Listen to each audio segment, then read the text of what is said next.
Everybody, welcome to a very special Pixel Worlds video. Today we're going to be going over the Pixel Worlds Iceberg inspired by Harmony PW on Instagram. Not really hardly any of my iceberg has to do directly with her iceberg, though I do want to credit at least, what I can, because it definitely inspired me to make my own iceberg. And just before we get into this, if you're a longtime viewer, you might know some of this stuff, you might not. A lot of this is based on Pixel Worlds history videos that I've been doing and stuff like that. If you don't know how an iceberg works, basically it takes any topic that you want and transforms it from the least obscure aspect of it to the most obscure aspect of it. So with Pixel Worlds' case, we're going to be taking a look at obviously the least obscure and then the most obscure aspect. And there's 6 parts of this iceberg. So let's get into it. This is a huge scam! The least obscure thing I can imagine Pixel Worlds being based on is world locks. World locks are basically an unofficial currency in Pixel Worlds due to growtopia basically corrupting Pixel Worlds' economy in the way that when Pixel Worlds officially started, world locks just became the official currency just because they were in growtopia.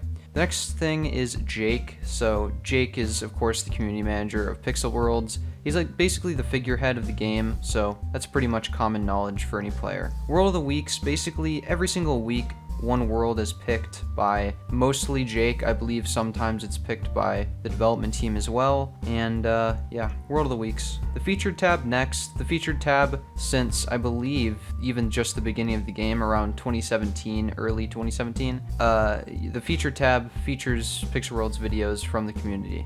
Easter eggs. Pixel Worlds has lots of different Easter eggs. I would guess around 50 to 100, somewhere around there. So I included a few of them in the iceberg itself, but just general Easter eggs I wanted to put at the most surface level. Scammers / drop games. Pixel Worlds is pretty much, if you've played Pixel Worlds, you've probably encountered a drop game at some point, or in GMs, or a reference to a drop game. So that's pretty much commonplace along with scammers. And then Pixelbot as well. Pixelbot's found in the intro. You have to get him for quests, all this different stuff. The last thing that I forgot to include in the iceberg is dynamic worlds, which are basically just developer-made worlds focused on the purpose of delivering an experience, whether it's the hangar, which is an entirely separate feature from the main game. There's Pixel Station where you can get your quest, etc. That's a pretty basic surface level concept of the game. He's stealing that!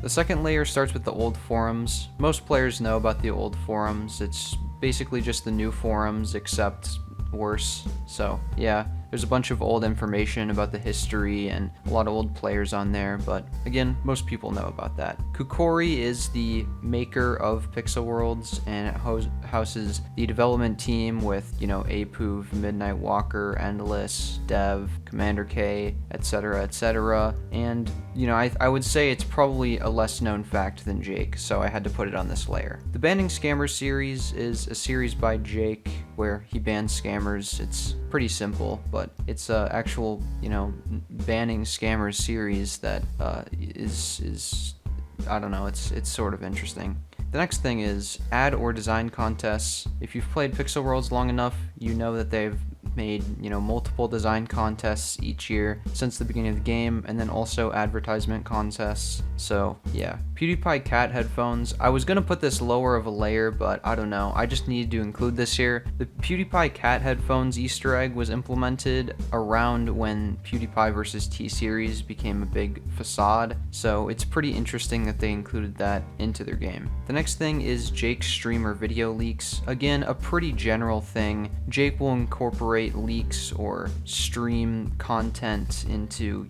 leaking commonly, and he also does this on other social medias like Instagram and Twitter. Opening cutscene. So the opening cutscene of Pixel Worlds has like a spirit going down, a lore sort of mural type thing with professors talking and stuff. And I would say this is probably not the least obscure thing, but yeah, it's definitely at least slightly less obscure than it's definitely more obscure than other things on this list. Old world gen. The world gen used to be how Growtopia's old world generation was, where there was a few minerals below the ground and it was just a completely flat ground. So if you ever go world hunting, you'll commonly find this a sort of anomaly very commonly. Find Jake is the next one. Most people know about Find Jake. Find Jake, you can go into a live stream and basically find Jake in a certain world. He hides in a certain world of the week, and it used to be just basic worlds, which makes it significantly harder. But yeah, basically he would just go find a world, he would hide in it, and if you won, you would get VIP time in the game itself. It was so awesome, you should really check it out. The third layer starts off with growtopia related stuff. When Pixel Worlds first came out, it was related a lot to growtopia. Now it's pretty different, but it's very obvious the similarities if you compare the two. But yeah, other than that, there was a couple times I can remember specifically that Pixel Worlds kind of had some sort of, poking fun with growtopia. At one point, Pixel Worlds made some sort of post about how growtopia's servers were down, so that was interesting. And then the next thing was an actual Easter egg in Pixel Worlds with the growtopian as, like a scary, Halloween costume for their Halloween update, which they actually teased on their Instagram before the update, which is pretty funny, honestly. The next thing is daily bonus and daily quest. Again, a slightly less known thing, but most people, I would say, if you've played this game for a few months, have at least heard of this. Basically, daily quests used to be in their own separate world, and so did daily bonus, and you can still go to those worlds, but now they converged into Pixel Station, which is, a culminative world of a bunch of stuff, obviously. So yeah, you pretty much have heard of these, but yeah, again, this is an Iceberg. The next thing is aid. I would put aid further down, but we're going to go a lot into aid with different things. It's not just the culminative aid, and the reason I'm putting it this high is because aid is super popular in the community. Most people know about aid, but it doesn't deserve to be as well known as, like, Kukori and Find Jake. It's just slightly less obscure, slightly more obscure. That's really gonna throw me off this entire thing. A lot of people know about the World Love. Basically, the World Love was confiscated for some sort of sexual activities that were going on and inappropriate sharing of images. So it was actually confiscated and turned into the first auctioning world, and it almost got re-auctioned because the owner that won the auction got banned again. Guess he ended up getting unbanned. Everyone, drop a like, subscribe, and spam done right now. Speaking of the unbans, the 2021 duplication purge. I would put this way lower, but it happened recently, unfortunately, so most people do know about this. But in a couple years, I feel as though it'll be pretty obscure. So basically, the 2020 duplication purge, if you haven't watched any of my videos recently, is there's a big duplication glitch that happened and was able to be abused in the game if you crash the servers in some way. So basically, people were abusing it and a bunch of people got banned from the game. The next thing is Mr. Valentine and Santa. Santa's a lot more obscure because it was really only coming out, the development account was only really coming out in 2016, but I looped it in with Mr. Valentine because it's a very similar type of aspect where it's a developer using a developer account to, give people, I don't know, what was it, VIP or just items in general and stuff like that. Nothing really too special, but definitely worth mentioning. Jake's Muggy is a very weird type of thing because it's an item that you can actually get if you used to sponsor Pixel Worlds' YouTube channel, which I actually did, of course, if you've seen my past videos and seen me with it and stuff like that. And it was like a subscription service, so that was pretty interesting, and now that's been completely dropped. You're no longer able to get it. The second to last thing is auctioning, like I talked about before. Auctioning, again, it's probably going to be more obscure because it seems to be a lot less common now with pretty much the failure of auctioning, especially again with the second owner of Love basically getting banned after winning the auction, making it a little weird. But yeah, basically if you go in the live streams and there's some email you can message, you can actually spend Bytecoins to win auctioned worlds that were obtained by developers through banned players. So there's a bunch of different worlds that were obtained that way. Blind trading is a very, very weird topic to talk about because personally I haven't seen it very recently, but a lot of people I feel like still do it, at least what I've heard. But I think around late 2017 or middle of 2018, around then, there was this thing called blind trading that all of a sudden became very popular. Basically what it was is people could guess numbers in your inventory and then you'd have to put it in the trade. And this was actually a very fun game because you could have a very, very different results based on when platform you were, because the inventory would change. Because if you were on mobile, your inventory was significantly longer, but it was only a bit shorter, so it actually changed the entire game a lot. And as long as you didn't end up actually trading the items, it's a pretty fun game just to see how expensive an item you can get based on just guessing what your opponent's inventory was. Of course, this eventually caused a lot of gambling and scamming, so it sort of became legal, but not super enforced. Shout out to his family. The fourth layer of the iceberg, or I guess the second layer of the iceberg, depending on how you want to look at it. It starts with Kaylee. Kaylee was an old moderator for the game. I believe one of the first after the moderator applications to be added. And Kaylee was basically abusing her role, and I made an entire video on it. And again, a lot of the stuff in this video I've already made a video on if you want to go check it out and learn more about it. But Kaylee was an old moderator who abused her powers, and I believe, again, was the actual first moderator to get revoked her rights, and I believe she was actually banned as well for a couple of months. The next obscure thing in this layer is the lore text / hidden messages, and I want to be specific about this. I just mean the font of the lore, so the lore font itself, and I'm not specifically going into exact messages quite yet. And then of course the hidden messages in the videos. I believe some videos, I think it was 3 or 4 videos last year in 2020, there was some sort of fun hidden messaging between when Jake would talk in the video and then between the actual gameplay of the thing. So it would switch from his camera to the gameplay and there would be some hidden message, and Earth actually went into that a lot with the news early 2020. Krampus is, again, a player, but instead he actually just bans different scammers, and it was a big thing in 2016 with Jake's whole Christmas setup that he had in the Kukori offices and stuff like that. So that's about it for that. Pixelworld's sponsoring videos. Pixelworld has actually sponsored different content creators to make content, which is pretty expected for a small game studio, but it's pretty uncommon for an indie studio, I would actually say. So yeah, that's pretty basic, but it is actually a little bit obscure. Not a ton of people know about the Pixelworld's sponsor stuff. The Pixelworld's creator program, I would actually say, could have gone up a layer, but you want to think about it a little bit. Yeah, Pixelworld's content creators are sort of a thing where you can get different assets and stuff like that. Kind of forgot to mention that.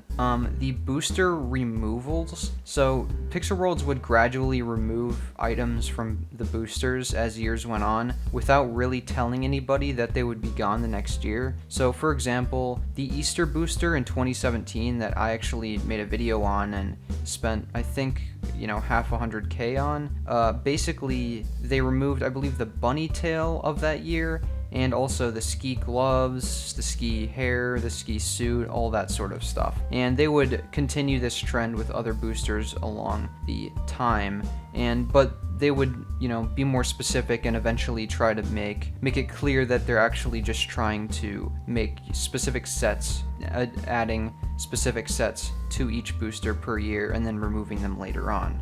The next thing is Portal Worlds and Valve. I feel as though this is a lot more obscure now than it was originally, so this is the only reason it's this low on the chart is because I feel like as time passed, it's a lot more obscure. But basically, Pixel Worlds used to be called Portal Worlds for, I believe, around 2 months, and then Valve, who owns, Portal, actually sued Pixel Worlds for the name Portal Worlds. The reason for this is that Valve Corporation, the owner of the trademark Portal, has opposed our trademark registration for the name Portal Worlds. We think that it is obvious that no gamer would ever mix up Valve's Portal with our Portal worlds. However, as the trademark owner of Portal, Valve has objected our claim on Portal Worlds game. Which you can argue is a little out of reach. I mean, they really own the word portal for gaming. That's kind of unfortunate, but at the end of the day, Pixel Worlds isn't that different, and it's also not that bad, but the lore with Portal Worlds would have kind of been more fun and kind of made a little bit more sense if Valve would have just allowed it. The next thing is the August hack. I've talked about this a few times on the channel before, but the August hack, basically, there was these hackers named Yoko and Amateurs, and these hackers had basically found a way to implement these items into the worlds. I'm not specifically sure how exactly this worked, but yeah, these hackers were able to basically implement a bunch of different items into the game. You should watch my robber mask video if you want more information about that, but it's a pretty infamous hack, but I feel again that less people know about this as we go. And I'm not 100% sure I balance these obscurities perfectly because I'm kind of at a weird spot where I've basically been with the Pixel Worlds community for I believe around December 2016, and then I played it when the global release came out. So it's kind of in a weird spot for me to judge obscurity, and I also left the game a bit in 2019, so there are going to be some things I'm missing in this Iceberg, but it was definitely a lot of fun to make. Something is about to burst. The fifth layer, or again the third layer depending on how you want to interpret it, starts with the tier 3 influencer items. These are definitely a lot more obscure as we go along the time, especially since these 3 influencers do not play Pixel Worlds anymore as far as I'm concerned. But the only 3 influencer items I'm sure are in the game are the Wicker 10's flaming hat, the Mr. Songo wings, which are like these white devil wings essentially, and then Terry's, I believe it's the rooster hair and rooster beard. And I believe those are the only tier 3 sponsorships that were fulfilled for the item creation, which is pretty cool. And they have said, I believe on a live stream, that they're no longer going to do this even with the tier 3 influencers, which does make sense. That's a bit of a lot of work, but I do think that the actual gap or need for subscribers for that was pretty high anyways, so if they had to make a couple other items, I think it might have been worth it just to get that audience, but honestly, who knows? Mod Cadet is another moderator that was demoted, and Mod Cadet is kind of a weird account because I don't believe he's used at all anymore, or I guess it's just a moderator testing account, but basically multiple Mod Cadets that were on here had not really fulfilled their role as moderator very well, and it basically led to Mod Cadet being of no use, and I believe they eventually just led Pixel Worlds players to test out moderator tools on their own.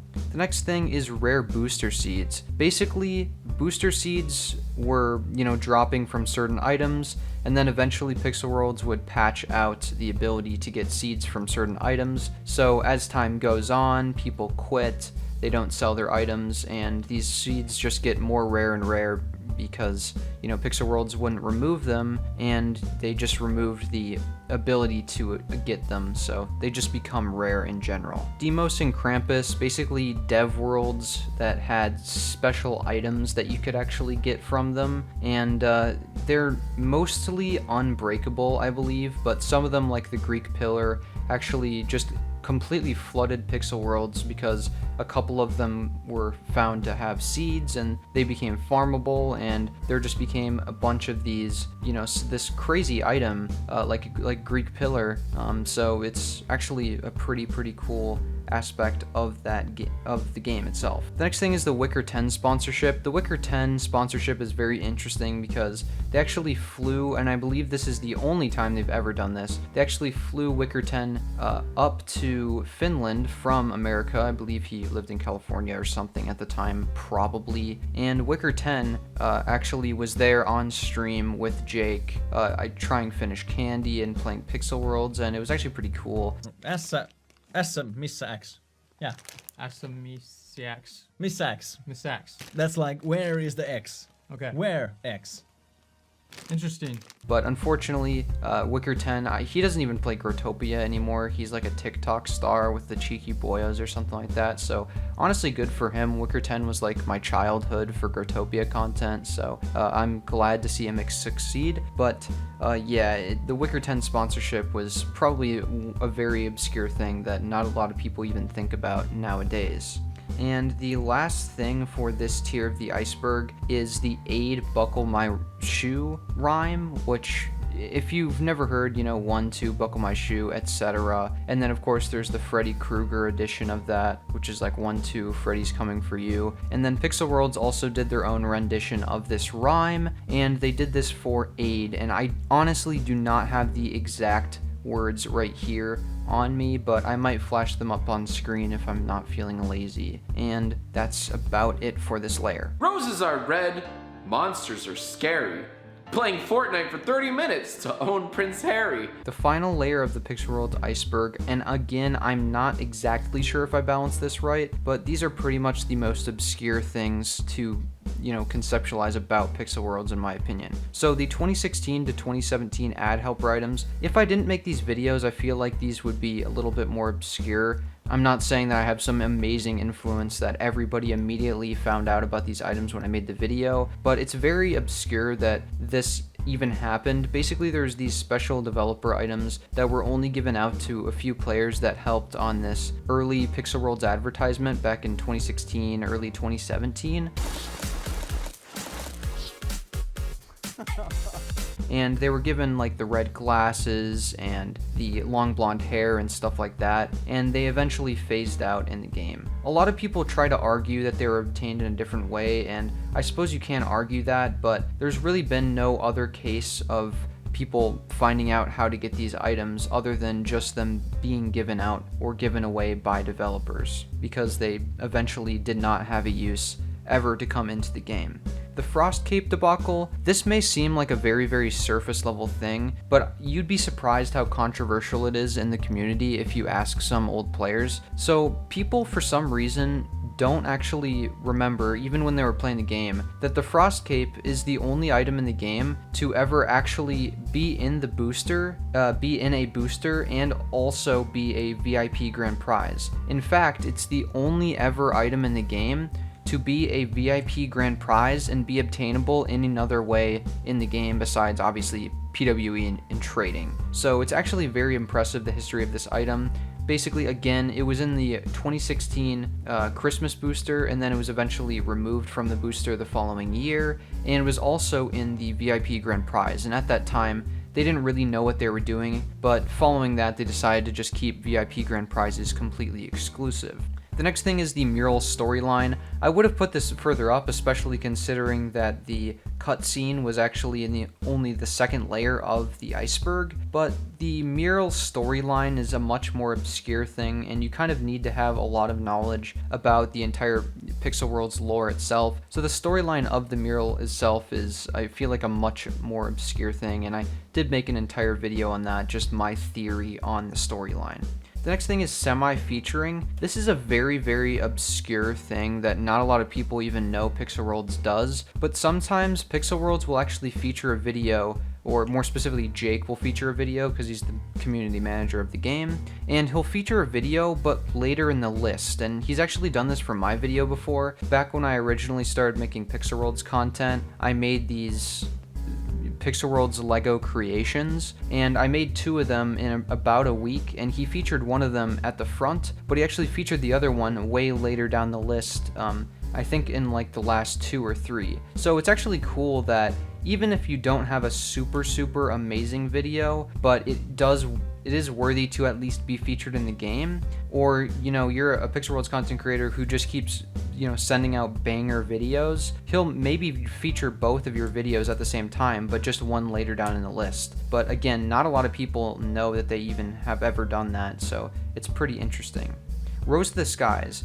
Now, Rose of the Skies, I think, should even be on its own tier, just based on the obscurity. So many different players in the community of Pixel Worlds have tried to pick apart Rose of the Skies, research, books, translating from English to Finnish and Swedish and all these different languages, but no one really knows what Rose of the Skies means in Pixel Worlds. I don't think a single player knows this, and it could just be a very, very simple, reference to Endless's personal life, and I believe Endless was mostly the person who developed the Aid world, but Rose of the Skies just seems to be a very obscure piece of the Aid world, and no one really knows what it means at all.